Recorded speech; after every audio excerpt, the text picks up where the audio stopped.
السلام عليكم بنات، واش اخباركم؟ ان شاء الله تكون اموركم كلها مزيانه. كما كتشوفوا غادي نحضر معكم واحد الاطباق ان شاء الله روعه ديال الكالامار، واحد الصلصه زوينه وواحد السلطه طيب بواحد الطريقه روعه. والله البنات غادي ان شاء الله غادي تجربوهم غادي ينالوا اعجابكم احسن من المطاعم الف مره. عندنا هنايا الكالامار بالضبط، هذا راه النوع ديال الكالامار ماشي السيبيا. بالنسبه للكالامار تنقطعوا حلقات بحال هكا، ما تسلقوه ما والو، حاولوا انكم تخليوه خضر. الكالامار راه ما كيبغيش يتسلق، الا سلقتوه ملي كتبغيو تقليوه راه كيولي عاصي بحال المسكه كيتجبد. من الافضل الكالامار كيبغي يدار انه خضر ماشي بحال السيبيا. مازال السيبيا كنغطسوها غير في الماء طيب، ما كنسلقوهاش وانما كنغليو الماء وكنحطوه فيه واحد 3 دقائق 4 وكنزولوها من الماء ونقطعوها. اما بالنسبه للكالامار كما كتشوفوا راه كيدار خضر باش يجيكم فتي زبده ان شاء الله. حاولوا البنات ما تضيعوش الكالامار وتسلقوه، راه تنعاود ناكد لكم انه لبغيتوه يطيب زوين ومقرمش من برا وفتي من الداخل تحاولوا تخليوه كما قلنا خضر. بالنسبه للخليط اللي غنقليو فيه ان شاء الله داك الكالامار اللي خليناه في الماء ديالو، عندنا هنايا البصله مجفه، بصل مجفف تقريبا نص معلقه كبيره ونص معلقه كبيره كذلك ديال الثوم بودره وشويه ديال الملحه، شويه ديال الخرقوم والفلفل الاحمر.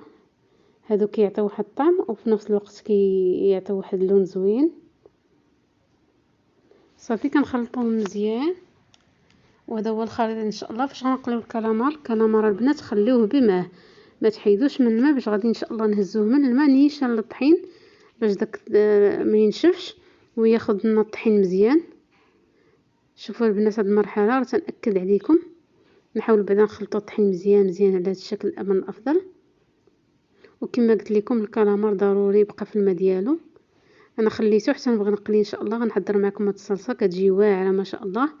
فايت لي نصوص معكم هاد مركز الطماطم، واللي ما عندوش من طبيعه الحال غادي ديروا مطشه محكوكه معها واحد المعلقه كبيره ديال صلصه الطماطم المعلبه.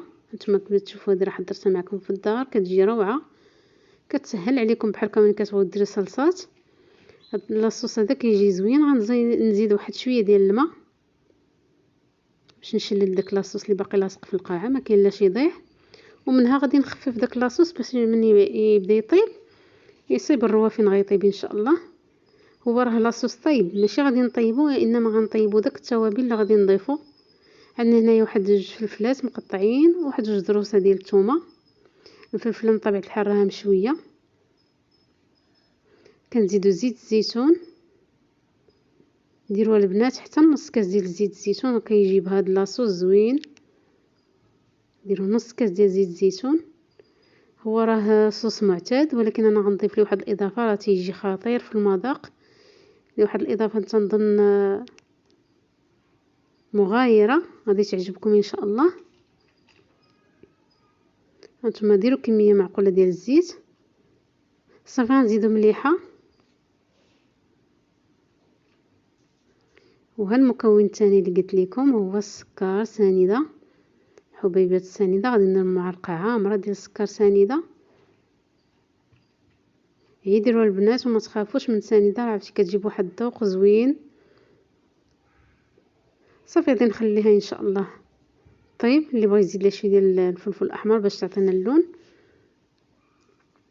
ونديروها طيب. نزيدو عفوا عاوتاني واحد المعلقه ديال القزبر ومعدنوس وشويه ديال الكمون كيف ما شفتوا درت. هانتوما معلقه ديال القزبر ومعدنوس. صافي خلطوهم مزيان وحطوهم يطبخوا غير 5 دقائق قل غيكون لاصوص ديالكم واجد، لان داك الصلصه راه طايبه ديجا.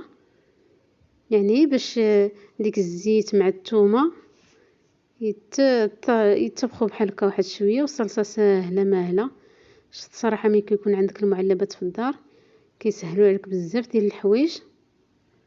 صافي كنخليوها طيب. وها حنا دابا غنبداو نقليو ان شاء الله. ولكن قبل ما نقلي الكالامار غادي نوريكم ان شاء الله طبق ديال الصول. كيجي البنات زوين زوين بزاف وصحي بامتياز ما شاء الله. راه ما نقول لكمش كيجي بواحد الطريقه بسيطه، ولكن اللذه راه يا سلام. الا غتجربوه غادي يعجبكم ان شاء الله. كنجيبوا فاش غادي نطيبوا المقيله ديالنا بحال هكا، تكون بالقفاله ديالها، كيبغي الغطاء ضروري. هانتوما البنات ما غديروا والو، غنزيدوا ليه شويه زيت الزيتون بسيطه البنات، بسيط بسيط حسن من القلي.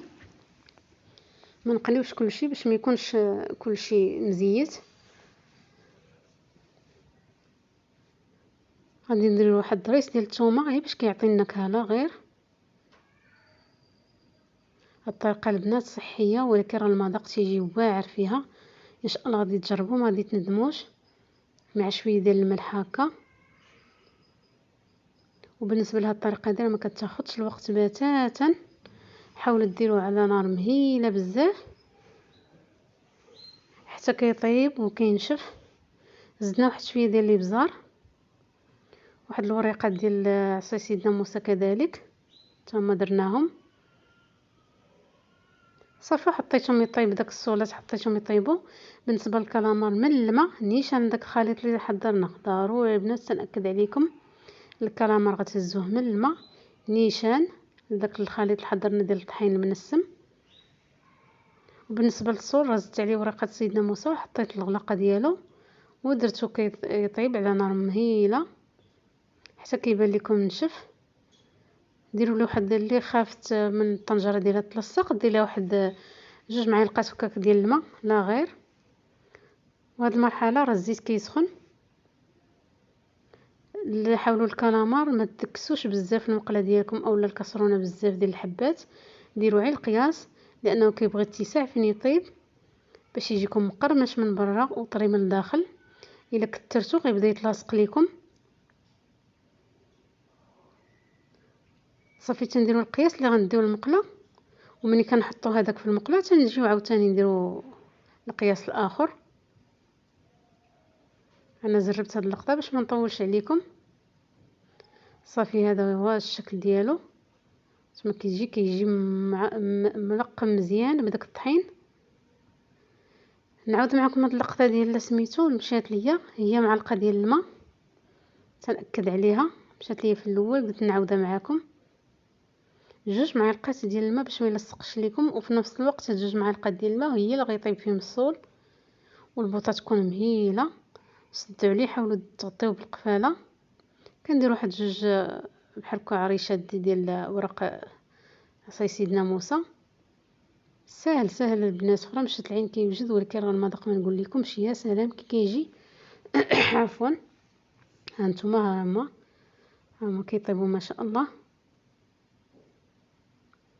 وحنا غنبداو نقليو ان شاء الله في الصول عفوا في الكالامار. ديجا رانا كتنقلي. هانتوما الزيت يكون سخون والعافيه ملي كتبداي تقلي كتنقصي شي شويه ماشي ناقصه بزاف. خليو درجه الحراره متوسطه.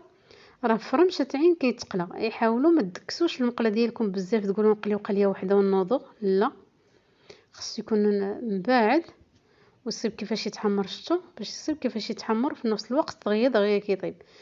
خليوكم حدا المقله ما تبعدوش عليه. راه فرمشه عين كيطيب عفوا راه 2 دقائق. هذه ماكسيموم 2 دقائق راه صافي تيطيب. وهذا هو الطبق ديالنا ما شاء الله راه كيجي رائع البنات. نتمنى انكم تجربوه مقرمش وزوين. شوفوا الصول حتى هو كذلك ناشف مزيان يحيد البخار. ونعاود معكم اللقطه ان شاء الله. والصلصه اللي سبقنا وحضرنا كذلك 3 اطباق في فيديو واحد ما شاء الله كيجيو زوينين بزاف. انا راه مازال كنقلي كما كتشوفوا نقلي ونحط. حاولوا البنات ما تقليو الكالامار ديالكم حتى تبغيو تسربيوه في الطبله باش تاكلوه مقرمش وما تخليوش حتى يبرد. وراه عزو يتكال مقيرمش وزوين بحال هكا سخون. وهادو هما الاطباق ديالنا. نتمنى ان ينال اعجابكم. اما الصلصه راه ما نقول لكمش بديك السنيده اللي كان اضافه ديال السكر سنيده راه كيجي غزال. هانتوما شوفوا الصول ما شاء الله ما فيه لا ما لا والو. ديك 2 معالق راه كينشف والمذاق راه طوب بطريقه بسيطه. نتمنى انها تعجبكم ان شاء الله.